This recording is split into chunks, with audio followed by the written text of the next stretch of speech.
Apesar de estar apresentando bons índices de recuperação econômica, como a inflação em queda e o PIB em alta, o Brasil ainda enfrenta grandes desafios econômicos. Com imóveis cada vez mais caros, as pessoas tendem a comprar menos.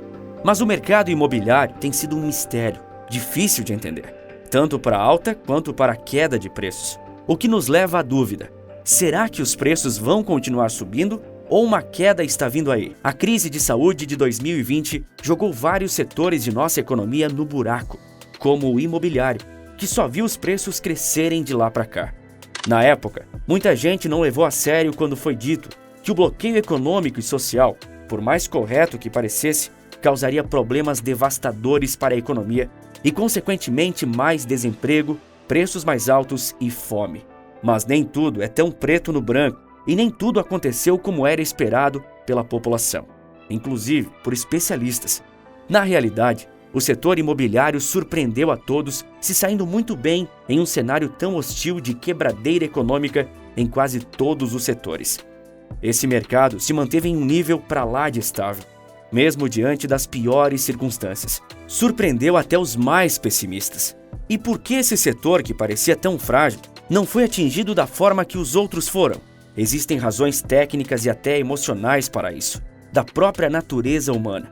Entre os motivos técnicos está, por exemplo, o advento da tecnologia nas transações imobiliárias, que desburocratizou algumas etapas do processo de compra antes tão burocrático. E entre as razões que são da natureza humana está a mais simples de todas: o sonho da estabilidade. 2020 foi um ano caótico para milhões de brasileiros, onde a incerteza pairava no ar. Pessoas comuns viram suas rendas serem comprometidas, mesmo com várias contas a serem pagas, incluindo a conta do aluguel. Imagine só o pesadelo dessas pessoas que temiam não conseguir pagar o aluguel de suas casas, mês após mês, com uma economia totalmente fechada e o desemprego em ascensão, sem a menor indicação de que poderia trabalhar e tudo aquilo iria acabar.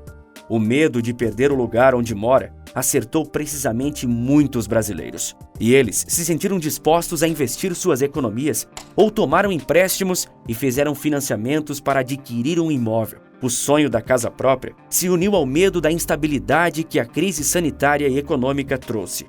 Então, no primeiro semestre de 2021, as vendas de imóveis no Brasil subiram mais de 46%. Aliás, não só os números do início de 2021 inflaram, mas também os números de vendas subiram durante o ano inteiro. Quando olhamos para essas informações completas, o crescimento de vendas de novas unidades de habitação foi de 13% ao longo do ano passado. Ambos os dados foram tirados de levantamentos realizados pela Câmara Brasileira da Indústria da Construção. Como você já sabe, esse movimento era esperado mesmo com o país ainda enfrentando a crise sanitária. O mercado imobiliário se recuperou rapidamente dos reflexos da crise, se saindo melhor que os outros setores.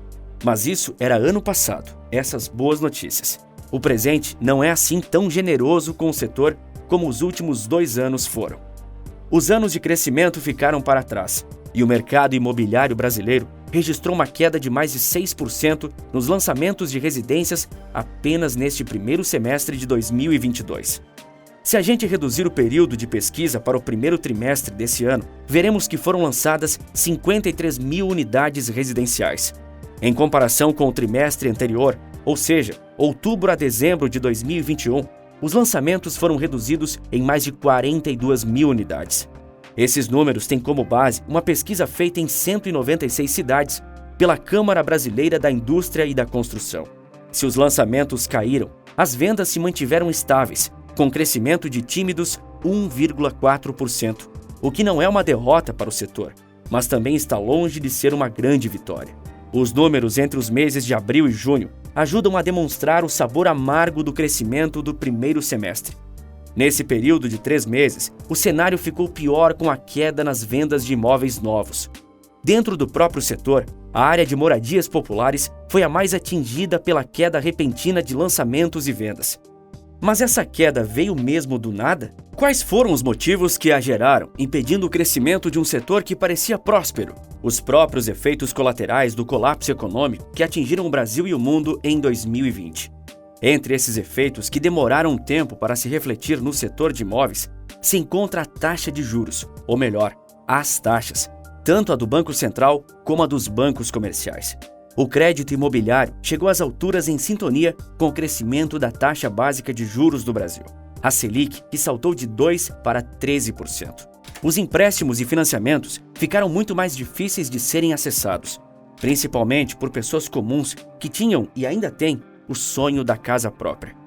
Não é à toa que a diminuição do poder de compra dos brasileiros, principalmente nas classes mais baixas, refletiu na diminuição de compra de imóveis populares. Entre o final de 2020 e o mês de agosto de 2022, a taxa média do financiamento imobiliário saltou de 6,9% para 9,2%. Um aumento médio de 2,3 pontos percentuais pesou para as famílias que queriam financiar um imóvel. Neste caso, principalmente para as famílias com renda entre 5 e 10 mil reais. Obviamente, bancos diferentes têm taxas de juros diferentes. Alguns são melhores para você conseguir seu financiamento e outros são mais caros. A diferença entre as taxas dos principais bancos do país pode representar uma economia de até 16 mil reais para quem financiar um imóvel de 300 mil em 30 anos, de acordo com o site Money Times.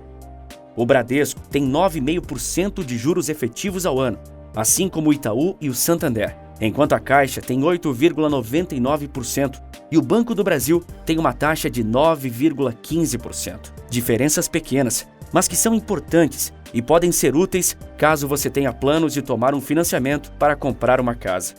Mas o problema do setor imobiliário não está só no Brasil. É um problema global. O último trimestre de 2021 marcou o maior aumento em 18 anos nos preços de imóveis acompanhados em 150 cidades ao redor do mundo, de acordo com a consultoria Knight Frank. Nos Estados Unidos, o salto nos valores dos imóveis vendidos nos últimos 2 anos gerou o medo de que uma nova bolha imobiliária pudesse estar se formando, trazendo a lembrança amarga da crise financeira de 2008. As cidades americanas de Miami e Dallas registraram um aumento no valor das construções entre 2020 e 2021 de 27% e 26%, respectivamente. O Canadá também está sendo duramente atingido pela escalada repentina e forte dos preços dos imóveis. Tanto que as chances das famílias de classe média e as mais pobres adquirirem seu primeiro imóvel chamou a atenção dos governos locais, que resolveram barrar a compra de imóveis por estrangeiros. Os juros dos países estrangeiros não param de subir, o que com quase toda certeza fará com que os imóveis continuem sua escalada de preços graças aos financiamentos mais restritos e caros. No Brasil, felizmente, a taxa de juros vem caindo. Então, se a situação agora está ruim, comprar a casa própria está totalmente fora de hipótese?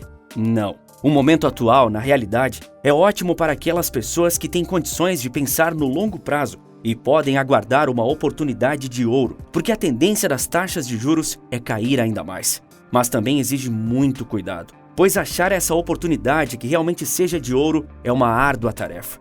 Em resumo, é interessante não comprar um imóvel agora, se não tiver certeza de que aquela é uma boa oportunidade de compra. O mercado da construção civil ainda está bastante aquecido, mas apesar do aumento na oferta, os preços não param de subir.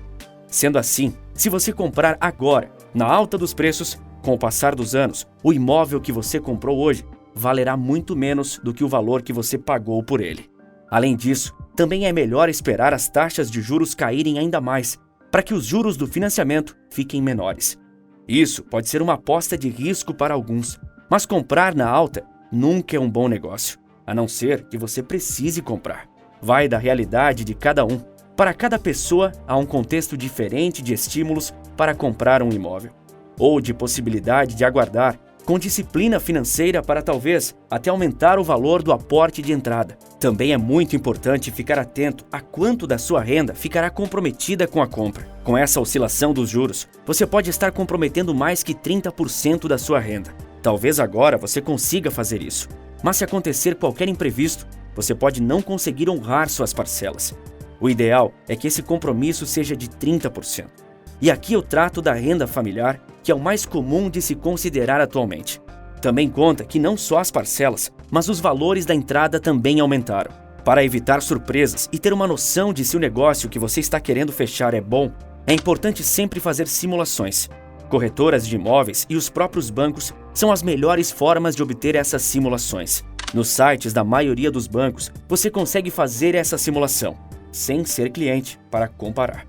Aliás, atualmente já é possível usar o próprio imóvel como garantia no ato da compra. Então, você precisa estar atento e observar as vantagens e desvantagens de se fazer um consórcio de imóvel. Mas se os preços subiram a esse patamar, eles vão descer, certo? É muito provável que sim. A crise imobiliária americana é bem pior do que a brasileira. E a alta dos preços daqui é por motivos puramente de desajuste da velha e infalível lei da oferta e da demanda. Esse desequilíbrio já está sendo ajustado. Os preços estão altos por causa da demanda mais alta, dos preços da construção e da grande alta dos juros. Naturalmente, com juros muito altos para frear a inflação e com o objetivo claro de frear o consumo, a demanda seguiu o curso esperado e caiu bastante. Mas a oferta já está sendo lentamente reajustada, com os juros parando de subir e podendo em breve iniciar uma tendência de queda dos preços. Vamos torcer para que o setor imobiliário surpreenda e tenha uma queda brusca, para que milhões de brasileiros, incluindo você, consiga ter uma casa sua, para você e sua família. A China também passou recentemente por uma terrível crise imobiliária. E nesse vídeo que está aparecendo agora na sua tela, eu te conto como a bolha dos imóveis ainda pode destruir a potente economia chinesa. Por esse vídeo é isso. Um forte abraço e bons negócios!